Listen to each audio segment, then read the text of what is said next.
Un nouveau principe rhétorique puissant peut être résumé en ces quelques mots.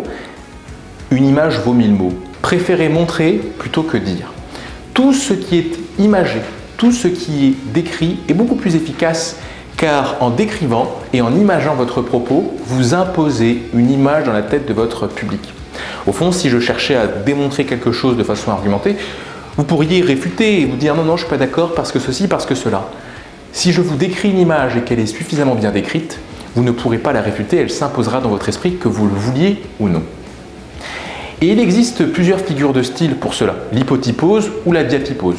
L'hypotypose et la diatypose, c'est exactement la même chose. L'hypotypose, c'est l'art de décrire une scène avec tellement de réalisme qu'on a l'impression de voir un tableau. La diatypose, c'est l'art de faire la même chose, sauf qu'il s'agit d'une scène mobile. Je vais vous lire deux exemples, un exemple d'hypotypose et un exemple de diatypose, et vous allez voir que si vous êtes attentif, vous allez voir les différents détails proposés. La lame aiguë de l'instrument, glissant du haut en bas, avait entamé la mâchoire. Une convulsion tirait les coins de la bouche, du sang caillait déjà, parsemait la barbe. Les paupières closes étaient blêmes comme des coquilles et les candélabres alentour envoyaient des rayons. Bon, évidemment, c'est pas de moi, c'est de Gustave Flaubert dans Hériodas.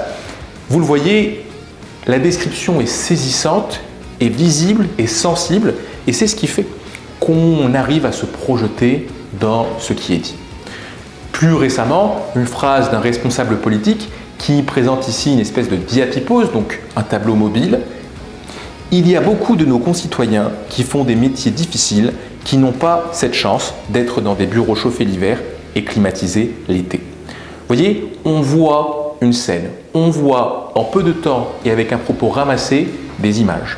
Je vous invite, plutôt que de dire certaines personnes sont en difficulté, certaines personnes sont bien, à décrire des moments, à utiliser de ces figures de style pour imager votre propos. Votre public vous le rendra et vous suivra, car vous imposez dans son esprit des images. Maniez l'hypotypose et la diatypose et il se pourrait que vous soyez plus persuasif.